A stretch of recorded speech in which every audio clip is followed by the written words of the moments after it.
This is KTN News.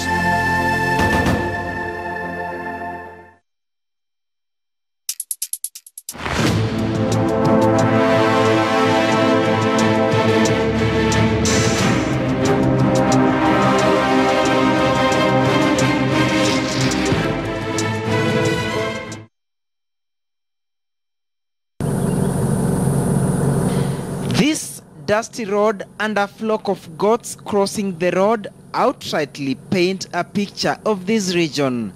It is a hardship area.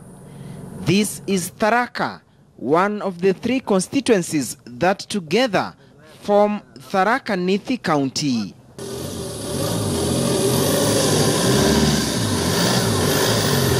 For a long time, the road network in Tharaka has been a major challenge.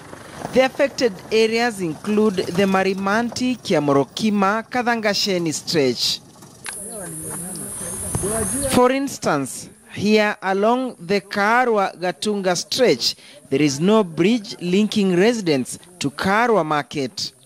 Hapa tuko Ngunju na Malagwa pande ingine Kamwadho. Sinda yetu hapa ni barabara, hakuna barabara. Tumetaabika. Kwanza sisi hatutumii mambo ya pikipiki ama gari, tunatumia hii punda. Sababu uwezi tumia gari ama pikipiki, uwezi buka hiyo barabara sababu njia ni mbaya. Kwanza nikwambie, wakati maji inakuwa, watu wakiwa pande hii ya kanti hiyo wanalala huko. Na wale wengine wako pande hii nao wanalala huko, ama uongoje mpaka mtu ufanye nini? Ufungue maji. They have to wait for water to go down. You are a retired teacher. Yes, sir. Challenge to school-going children or pupils. Ilikuwaje na more teachers when such a rainy season iko? Na hiyo season inakwanga between what month and what month? Wacha nikuambia, kama wakati huu kumekuwa na mvua nyingi, watoto wengi hawakuwa wanaenda shule. Kwa sababu kwa wingi ilikuwa inanyesha usiku na tena na mkia asubuhi. Na wakati huo kulikuwa kunafanyika hivyo, hakuna mtoto angefika. Kwanza hakuna mashule iko karibu hapa, wanavuka hapa, wanachukua hiyo barabara, shule iko karibu hapa. Lakini kwa sababu ya hii mto, hawa watoto wanaona gumu sana kufika shule. Wazazi wanataabika, wengine wanakuja kuwaleta hapa ili wawabebe, wawavukishe, na maji kiwa mingi sana, wanakaa hiyo siku bila kwenda shule. Inakuwa ni big challenge. A situation that has forced area residents to take matters into their own hands. They have dug a trench to help them move their goods across this seasonal river.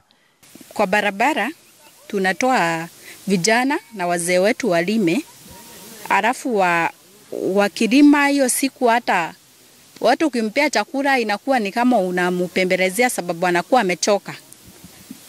Halafu kitu kingine tunaambiwa tuchote maji kama sisi wanawake. Tunachota maji tukiwamwagia ndio ikue soft ya kuchimba.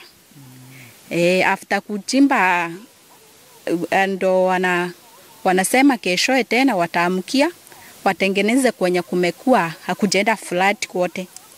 Hiyo ndio changamoto. Kitu kingine kuna kuwa na problem aswa mvua ikinyesha kubwa watoto hawaendi shule. Sababu kitu ya kwanza kutakuwa na mafuriko ya maji. Hii mtu inakuanga imejaa hadi huko mpaka upanda mpaka hapo kwa hiyo fence. Watoto asubuhi akiamkia labda tuwalete tuwavukishe. Na ikiwa in case ukute ni mingi ushindwe kumvukisha, haizi enda shule hiyo siku. Inabindi sasa kama hata ni mtihani ulikuwa unafanywa yeye apitie. The last time this road was worked on was before the 2013 general election. Mambo ya kulima pande hayashughulikiwa hata na MCA. Hii ilikuwa imefanyika miaka ya kansala. Ndiye alilima kafikia hapa, na huyo kansala alipoenda alishindwa. Hakuingia kuwa MCA. Wakati alishindwa, sasa hiyo inaonekana ni kama ilikuwa project yake. Hakuna MCA amewahi kufikiria mambo ya hiyo barabara, na alifikia mpaka hapa kwa mto kwa sababu boundary yake ilikuwa hapa. Sidi yetu hatujui kama tunaweka kwa mfukoni. Sui kama ni wale wako juu ama ni wale wako chini. Wakituitisha kura tunawapigia wote, lakini hakuna kitu, hakuna maendeleo tunafanyiwa. The biggest challenge with the lower part of our county is very many rivers, but most of them are seasonal. You know, when I say challenge and I mention rivers, somebody may wonder that should be an advantage. I'm talking about in forms of infrastructure, because most roads need bridges. One, if you go there during the dry season, you may not see the need to have the bridges because the rivers are dry. But the 3 months or 4 when we normally have the rainy season, it is normally another world altogether. You should actually come here during the rainy season so that you can appreciate it. It's just a totally different world. And with that in mind, the monies that are required to make the bridges, because they are not very short span bridges, they are long span bridges because of the size of the valleys and the rivers during the rainy season. They require a lot of funds to do those kind of infrastructure. However, we have said as a government, we will take a project on a priority basis, and we are committed to finish one project before we move to another one, instead of starting so many of them and giving people hope, and then they take 20 years, 30 years to complete. It is better to have a complete bridge, one of them in a place where 6 are required, rather than have 6 ongoing for 10 years. And if you look at the connections between various sub-counties in the lower region, the boundaries are normally rivers. So you can find a sub-county or a location or a ward that is completely cut off from the other one because the boundary is the river and there is no connecting bridge. And that is usually a very big challenge. Some of the roads are currently under renovation in a bid to ease movement of people and goods, but this is not being done all at once. We have decided, instead of putting a lot of money on roads through contractors, as a county we have bought equipments that can enable us to go on maintaining the roads. Then the money that we'd have used to do now the projects through contractors, we use the same contractors now to do bridges, the infrastructures, so that the roads we maintain can now be connected, can be able to connect it through bridges.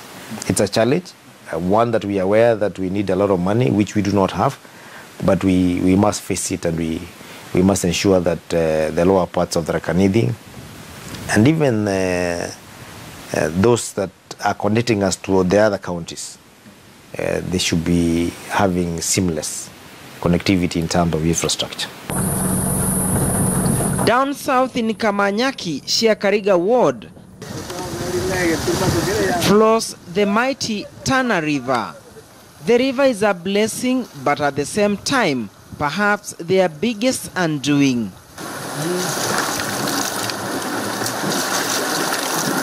There are no bridges on this huge river, save for only one point, the Usweni Bridge, which links the county to Kitui. Residents are left to rely on boats as the means to cross the crocodile-infested river. Boat operators charge 50 shillings per person. Hii kazi tunafanya hapa ya kuvukisha watu. Hakuna mtu anaweza kuvukisha mtu hapa kuenda driving. Si ni kweli? Hii kazi ni nzuri sana kuendesha na hakuna mtu anaweza kuvukisha mtu hapa bila barua. Sababu hata yule mtu ambaye anaendesha gari anakuanga na barua. Wengine wanawekanga license zao wapi? Hapa. Hata sisi tunaomba serikali tusaidie tupatie barua license ili tuko tunachukua hata loan. Sababu nikiweka hiyo barua yangu si nitachukua loan. Kama serikali inaweza kutusikia huduma sababu sisi hatukuenda shule yetu tu ni hapa. Ile polytechnic tunasemanga yetu ni hapa. Sasa yule ako polytechnic. So kwa hivyo tuwezi kuambia serikali kuja na barua tupatie. Serikali kuja hapa iangalie kazi tunafanya ili yeye tupatie barua. Sababu hii polytechnic yetu hata kwa serikali ijulikane. The biggest challenge, however, is the danger they face whenever they come to the river to fetch water for domestic use or to bring their animals to have water. Even the animals know too well the danger glaring at them. They are equally cautious when drinking the water. Sisi tunasumbuka, ni mamba, kila kitu tunasumbuka. Hata hii kiboko. Sababu naona wanaume wanashota maji kwa wingi kuliko wanawake.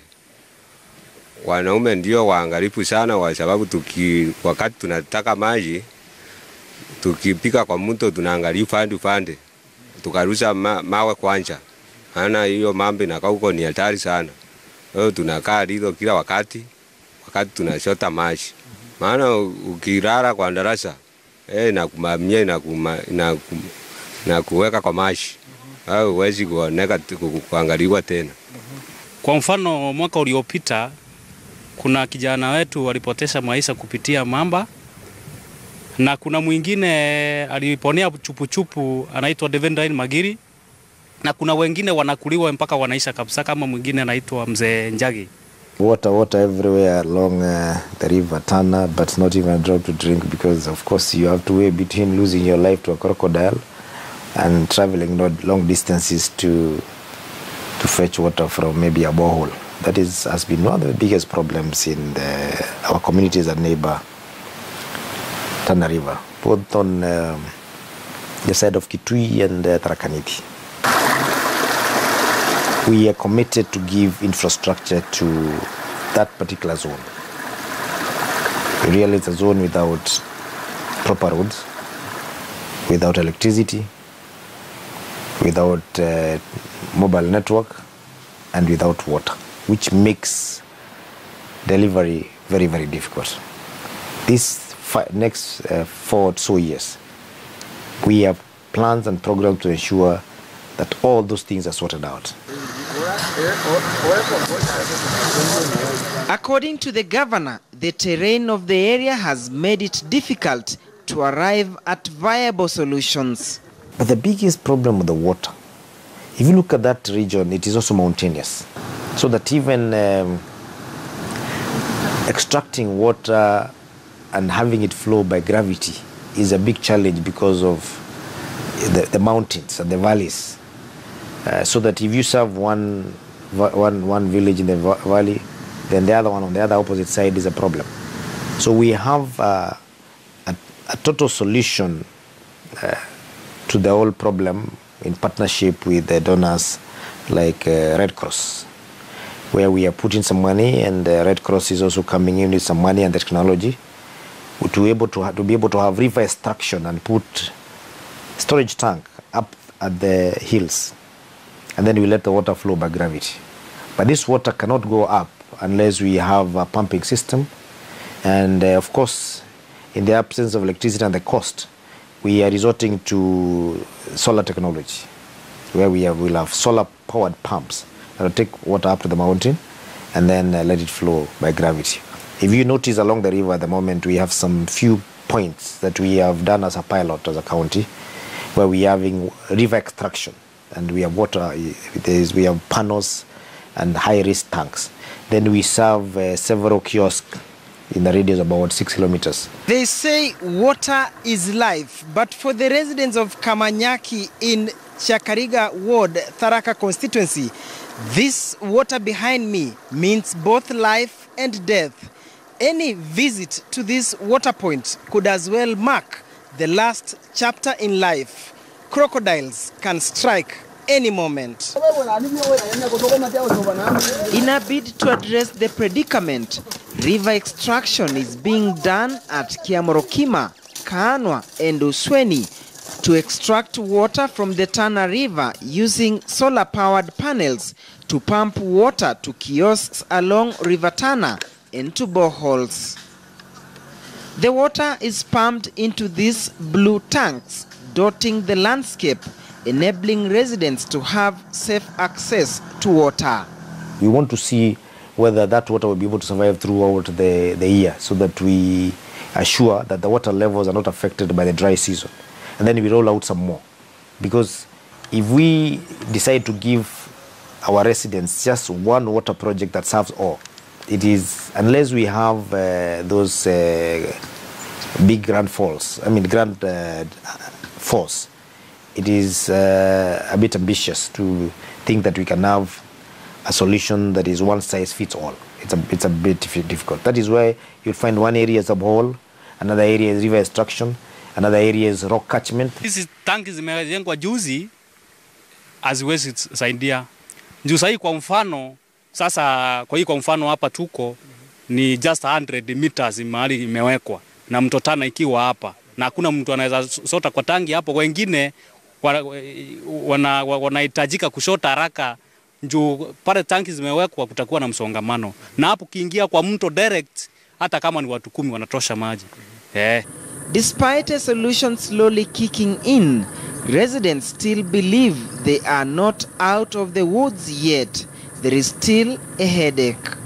Jua shida na kuwa hivi. Mbusi wanakuliwa na mamba, watu wanakuliwa na mamba. Sasa hii maji tumewekewa ni kidogo, na tena katanki ni kidogo. Msongamano ni ya kutoka asubuhi mpaka jioni. Kuliza mbusi utaliza, mtoto atakula, ataenda shule, saa ataenda lini? Because it's a question of just doing a well-sheltered trench, which is waterproof, which can be able to water the cattle. If you look at one of the boreholes that we made in a place called Karani, in one of the places you cross the river, we have the kiosk, and then beside it we have a very well done unit for watering the plants, and you find animals there all the time, so that way we are able to have people fetch water, and at the same time they'll have their animals watered. Here is the irony though. There are about 10 rivers, some with gorges like rivers Nithi, Mara, Ruguti and Guchi, which normally flood during rainy season. Kibuka Falls, or the Grand Falls in Kibuka, as well as these Ikwa Falls. So why is it that water from these sources is never harnessed for domestic use to save residents from the dangers of crocodile attacks? Why is water from these sources not used for irrigation to boost food production? The biggest challenge has been the water levels normally in the very dry season. You see right now we're just 2 months away from the end of the rains. By the time we get to the 3rd month, most of those rivers you're calling permanent will have reduced so much. You will just have a few places which have got a resemblance of what used to be a river. And the biggest problem has been you spend so much money to build intakes, only to realize later during the dry season that intake is normally in space, not underwater. Away from the banks of Tana River, we head west to this dusty town of Kadhangasheni on the border of Tharaka Nithi, Kitui County. It is a Tuesday afternoon, market day in this town, and as expected, people are busy. This is the oldest market in the county that was established in the 1940s and is used by both Tharaka Nithi and Kitui residents. The market has no single banking institution. The only banking service available is the mobile banking that is provided by Transnational Sacco on market days only. The market has no electricity either, despite the fact that an electricity pole stands barely 20 kilometers away in Kitui. In Tharaka Nithi itself, the nearest pole from the market is about 30 kilometers from Manyanga market. Both have electricity, but not Kadhangasheni. Slowly the sun is setting in the west, a cue for us to leave. We go through Marimanti, and at about 6 o'clock we arrive at another town called Rungu. Residents here have their eyes on the last light as they go about their business. Rungu town has similar challenge like Kadhangasheni and Shauri. No electricity, yet about 3 kilometers away is neighboring Meru County, which has electricity. Patrick Motiri runs a butchery. With meat being a highly perishable product, he says that he often incurs huge losses as there is no power to facilitate preservation. Unaweza kama siku 3. Unaiweka aje kwa siku 3 ndio iende, manake hatuna stima? Mna preserve aje, mnafanya aje ndio isiharibike? Tunaweka tu tukiwa tunaipanga hapo. Hakuna mahali tunaweka mahali pashuli. Sasa mkiweka hivyo ikifikia siku 3 kama haijaisha, mnafanya aje, manake inaoza? Wakati mwingine tunaenda kukula tu. Hakuna, kwa sababu hakuna la kufanya. Si unaona wamama tunapendanga sana kulembezwa, vishwa. Sasa tunasumbuka hata kwa hivyo sababu hakuna stima. Sasa tunasumbuka sana. It is past 6:30 and darkness finally engulfs the town, signaling the end of day's business for many. From a distance, we spot this lady quickly closing her business premise. She is relying on her mobile phone to light her way around, as well as searching for whatever she was looking for before she finally leaves for her house, a journey she will be making in darkness. Na hapa tunatabu sana kwa kuibiwa usiku, ukipika saa 12 tukifunga tukienda manyumbani, basi waizi wanaingia. Siku hizi njusi nyumba 2 ilikuwa nafungiwa na kutoroa vitu. Nyumba moja ilikuwa ya mse Njabeti na hii nyingine ya Muru, mchinjaji wa mbuzi. Hapa hiyo ndio tabu tunaye sana. Today in this era, there is no way we can have our people being enveloped by darkness at the close of their businesses all the years of their lives. For those who would like to continue operating their businesses a little longer, they have to make arrangements to light up their places. While some use solar lamps, others have no option but use normal lantern lamps whose brightness is limited, thus not helping much. It is alleged that Rungu Market is a victim of political and ethnic wars, as it is located at the border of Tharaka and Meru counties. Hapa sisi anasema atitue Meru South, na sisi watu wa Rungu hatutakubali kuwa watu wa Rungu, kwa maana wakati ile tulikuwa Meru hatukuwa tunapata kitu ikija hapo wanachukua. Hapa Tharaka tunaitwa Mungiki, na sisi hatutakubali kwenda huko tena. Kati serikali ama viongozi wetu walipanga mpango ili tupanywe stima hapa, kuna wale wa area ya juu wanaingisha ndani area ya kaunti ya Meru, wanaleta propaganda kidogo, mambo na jua ikasimama, wakaona hawataweka. Hiyo ndio sababu la kwanza. Sasa wakati kwa huu viongozi ndio tunaanza kuona dalili sasa katika hii area yetu ya market. But there seems to be a ray of hope for residents of Rungu Market. Electricity poles have been set up, an indication that the eagerly awaited rescue might finally be landing. Kwa kia hapa kuomba kura anatuambia tutapatia. Hata hapa juzi Singaba na likuja hapa akatuambia atatupatia stima. Lakini tunaona anaanja. Tuna hakika atatufanyia maana siko bikingi. Feel the darkness. But I promised them when I was campaigning and even now that this year they will not enjoy their Christmas in darkness. Come Christmas, they will see each other in the lights at night. A myriad of challenges in an area surrounded by developed regions and an area highly valued during election periods, earning that title, the Tharaka Nithi Stronghold. But now it paints a picture of a crying stronghold, or is it? Well, I will say it's never enough. Even when you're given, sometimes it's not enough. You sometimes maybe look at the problems you have vis-a-vis the ones that will be resolved. But at least there are those acceptable levels. where we say we cannot have a county where maybe there are constituencies that have got zero tarmac.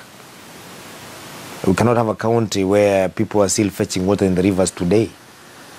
We cannot have a county where we still have towns like Kadangasheni and Rongo that have no electricity at all.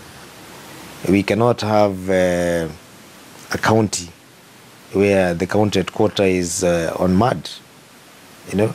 So as darkness engulfs the country, this communication mast is the only light that will shine entire night on this town of Rungu, a challenge that faces similar residents in Kadangasheni and Shauriako towns. Talk of the darkest towns in Kenya, maybe, maybe not.